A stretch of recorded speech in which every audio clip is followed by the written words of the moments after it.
Baik, bismillahirrahmanirrahim. Assalamualaikum warahmatullahi wabarakatuh.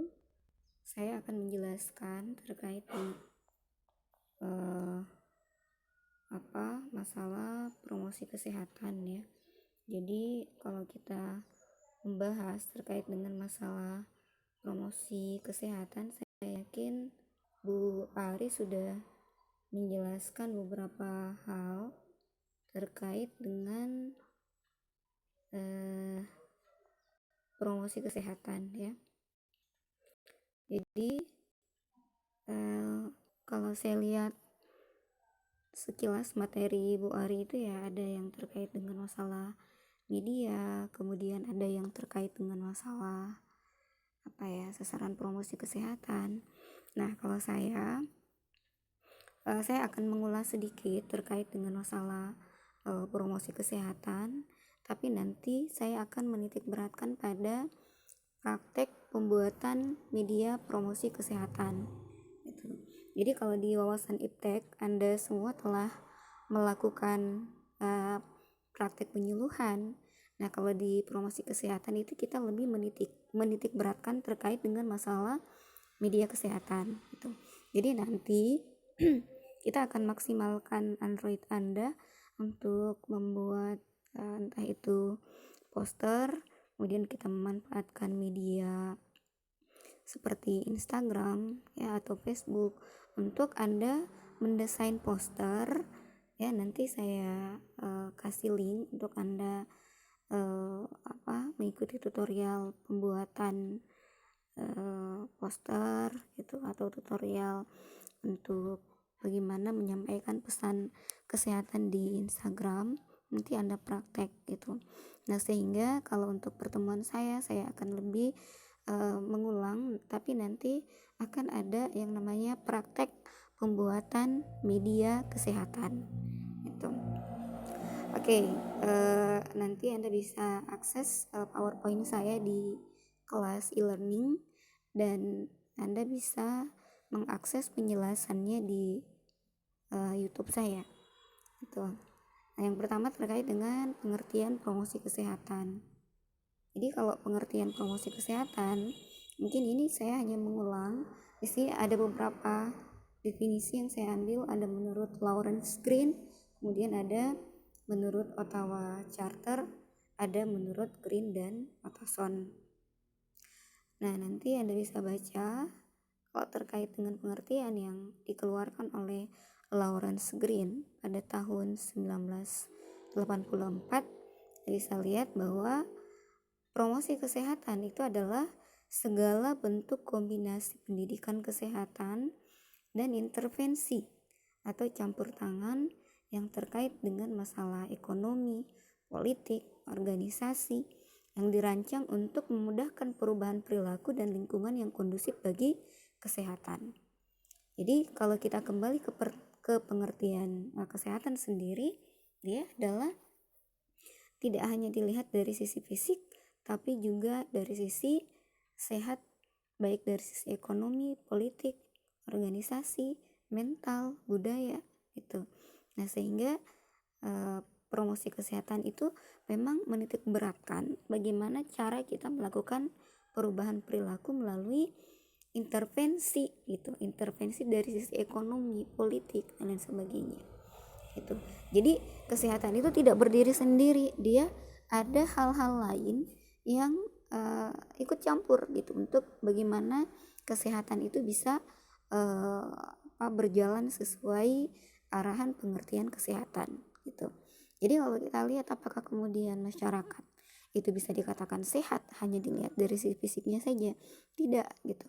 Kita bisa melihat dari sisi ekonomi gitu, kayak di masa pandemi sekarang. Apakah kemudian masyarakat itu sehat hanya karena dia terbebas dari wabah COVID-19? Tidak gitu. Ternyata ada masalah ekonomi juga. Apakah kemudian mereka sehat dari sisi ekonomi? Ternyata tidak. Banyak kayak pedagang asongan, tukang ojol, atau kayak ini ya, tukang becak. Mereka tidak bisa dikatakan sehat dari sisi ekonomi. Kenapa? Karena mereka tidak bisa melakukan work from home gitu atau kerja dari rumah. Akhirnya ada ketimpangan ekonomi. Nah, sehingga ini berefek domino pada ketidakmampuan mereka untuk memenuhi kebutuhan sehari-hari, sehingga bisa dikatakan bahwa ya mau tidak mau pada akhirnya mereka harus keluar untuk mencari mata pencaharian mereka dalam rangka apa, untuk memenuhi kebutuhan sehari-hari mereka. Nah, sehingga memang kesehatan itu tidak berdiri sendiri, tidak bisa hanya dikatakan dari sisi fisik, tapi juga dari sisi ekonomi. Kemudian politik, apakah politik berpengaruh pada kesehatan? Ya, berpengaruh. Politik itu kalau kita bicara dalam ranah luas, kita mungkin akan berpikirnya hanya sebatas kampanye gitu. Ternyata politik tidak seperti itu. Politik adalah segala sesuatu kebijakan yang tugasnya adalah untuk mengurusi urusan rakyat, sehingga seluruh kebijakan-kebijakan yang dikeluarkan pemerintah itu bagaimana bisa berdampak pada kesehatan masyarakat. Tuh, seperti pembatasan sosial berskala besar, itu kan kebijakan ya, kebijakan pemerintah. Nah, bagaimana dampaknya dengan kesehatan? Apakah cukup gitu untuk menjamin masyarakat itu bisa sehat? Ya, ternyata ya kalau kita kembali ke definisi sehat, tidak cukup hanya sekedar dilihat dari sisi bahwa mereka sehat secara fisik. Ternyata adanya pembatasan sosial berskala besar itu berdampak pada pembatasan gerak, termasuk batasan dalam memenuhi kebutuhan sehari-hari gitu. Nah, sehingga nih memang butuh kajian yang lebih jauh. Nah, itu ya kalau menurut Lawrence Green. Kemudian bagaimana menurut Ottawa Charter? Ya, kurang lebih Ottawa Charter menjelaskan bahwa promosi kesehatan adalah proses untuk meningkatkan kemampuan masyarakat dalam memelihara dan meningkatkan kesehatannya. Jadi promosi itu proses. Jadi kalau kita bicara promosi, berarti kita bicara pemasaran, iklan. Jadi proses untuk meningkatkan kemampuan masyarakat.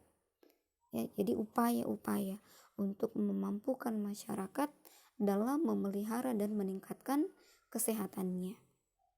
Jadi kita menempuh berbagai macam cara, sehingga promosi kesehatan itu dekat dengan bagaimana kita mengiklankan ide-ide kesehatan dalam rangka apa? Memampukan masyarakat memelihara kesehatan mereka sendiri. Seperti apa? Dalam kondisi saat ini ya, di tengah pandemi. Nah, kita senantiasa mempromosikan untuk bagaimana masyarakat melakukan protokol penanganan pencegahan wabah, bisa melakukan social distancing, kemudian mencuci tangan, apalagi melakukan physical distancing, menjaga kebersihan dan lain sebagainya. Nah, semua itu adalah bagian dari cara kita melakukan promosi supaya masyarakat bisa mampu untuk menjaga menjaga kesehatan mereka sendiri.